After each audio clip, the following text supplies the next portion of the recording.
Good morning everyone. আমাদের এখন tiffin time চলছে। শঙ্করের টিফিন হয়ে গেছে। আমি বোন এসছে, কলেজ গেছিলো, এসছে, তার জন্য বানিয়েছি ওটস অমলেট। তারটা আস্ত আছে, মানে প্রথমটা ভেঙে গিয়েছিলো, সেটা আমি নিয়েছি আর একে ভালোটা দিয়েছি। কেনে আমিও খাবো। শঙ্কর একটু কাজে বসেছে, আসলে খাবে এখান থেকে। এখানে আমি ওটসের চিলা বানানোর জন্য 2টো ডিম নিয়েছি। এবার যে জটা বানাবে, আমি 2টো বানাবো তাই 2টো ডিম নিয়েছি। আর নিয়েছি যে পেঁয়াজ, ক্যাপসিকাম আর কাঁচা লঙ্কা কুচি। এখানে গাজরকে গ্রেট করেও দিতে পারো, ভালো লাগবে। আমি আর দিইনি, টাইম ছিল না হাতে, তাড়াতাড়ি তো বানাচ্ছিলাম। তার মধ্যে এর মধ্যে আমি 4 চামচ মতো ওটস দিয়ে দিলাম। একটা ডিমে আমি 2 চামচ ওটস ইউজ করি, এখানে 4 চামচ মতো দিলাম। আমি আরও কিছু মশলা ইউজ করেছিলাম, কিন্তু ক্লিপ নিতে আমার ভুল হয়ে গেছে। এখানে নুন দিয়েছিলাম, গোলমরিচ গুঁড়ো দিয়েছিলাম, আর কিছু দিনই আর দিয়েছিলাম পেরি পেরি মশলা। এই 3টে জিনিস দিয়েছিলাম। ম্যাগি মশলা থাকলে তো খুব ভালো হয়, ম্যাগির যে ম্যাজিক মশলাটা পাওয়া যায় ওটা খেলে তো আরও ভালো হয়। আর একটু অল্প জল দিলাম, যদি টাইট টাইট হয়ে যাবে, ওটসটা ভিজে গেলে ফুলে যাবে, তো ওই জন্য একটু জল দিয়ে দিলাম। ব্যাস, এটাকে এবার প্যানে ননস্টিকে করলাম, যে কোনো তাওয়াতেই করা যায়। সর্ষের তেল দিয়ে, সর্ষের তেলটা গরম হয়ে এবার অমলেটের মতো ভেজে নিতে হবে। একটু বেশিক্ষণ তাওয়ায় রাখতে হবে, যেহেতু নাহলে ওটসটা ভেতরে কাঁচা কাঁচা লাগবে। এবার পুরো অমলেটের মতোই হবে, আর পেটটা অনেকক্ষণ ভর্তি থাকবে এটা খেলে।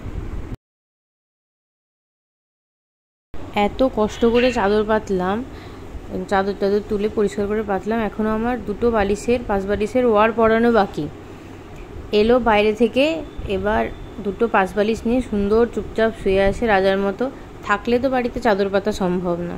বন্ধুরা, আবারও এসে গেলাম দুপুরে খাবার নিয়ে।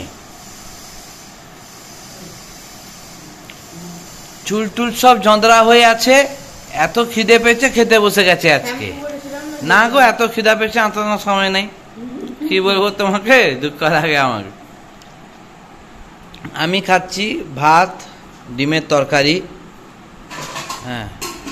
আর এ আজকে একটু সোজা হয়ে বসছে বাঁকা। এ খাচ্ছে কালকের একটু বাসি চিকেন ছিল। কি চিকেন? মেথি চিকেন।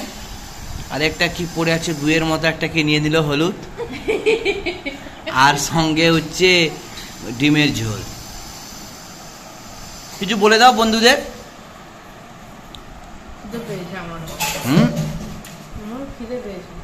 Good, thanks. বোন বেরিয়ে যাচ্ছে, আমিও যাচ্ছি তাকে নিয়ে ম্যাচিং সেন্টারে। যত বাচ্চা বদমাইশি হচ্ছে ম্যাচিং সেন্টারে।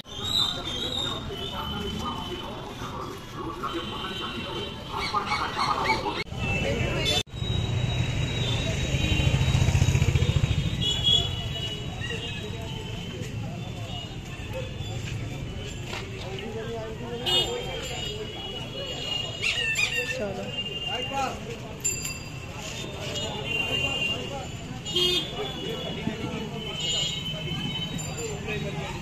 নে উঠে যাই, উঠতে পারছি না।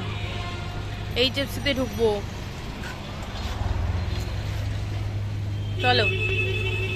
ওই দিয়া বাকেটটা দেখ, মনে হচ্ছে অরিজিনাল পুরো একদম। আমি খাবো থাই। দিয়াকে জিজ্ঞেস করো কি অর্ডার দিলে। অন্ধকার, মুরগি কা ছাতি খাएंगे।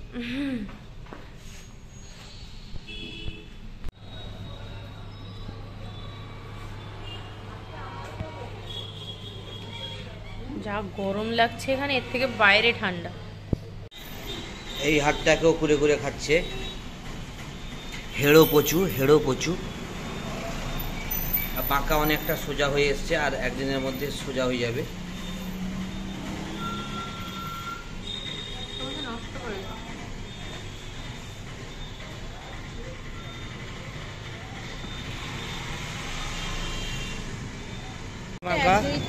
এই আমাদের বাঁকা, ও চলে যাচ্ছে আমাদের ছেড়ে।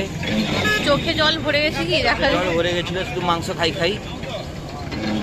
আর এ হচ্ছে বড় বাঙ্গা।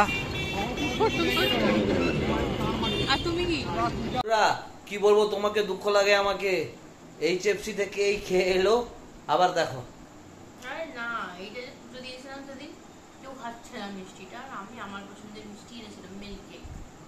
কেউ খাচ্ছে না, ফ্রিজে দেখলাম পড়ে আছে, ফ্রিজ করে দেখলাম পড়ে আছে, নষ্ট হবে, ভালো লাগে। এই মিল্ক কেক দিয়ে বাড়িতে আগে পাটিসাপটা বানাতাম, জানো? পাটিসাপটার পুরো যে নারকেলের পুর দেওয়া হয় সেটা। কই আমি জীবনে কিছু এইসব পাটিসাপটা করতে ভাই একে দেখিনি, সত্যি না মিথ্যা আমি বুঝি না। দেখা হলো, কথা হলো, প্রেম হলো, তারপরে বিয়ে করে পচুকে ঘরে নিয়ে এলাম।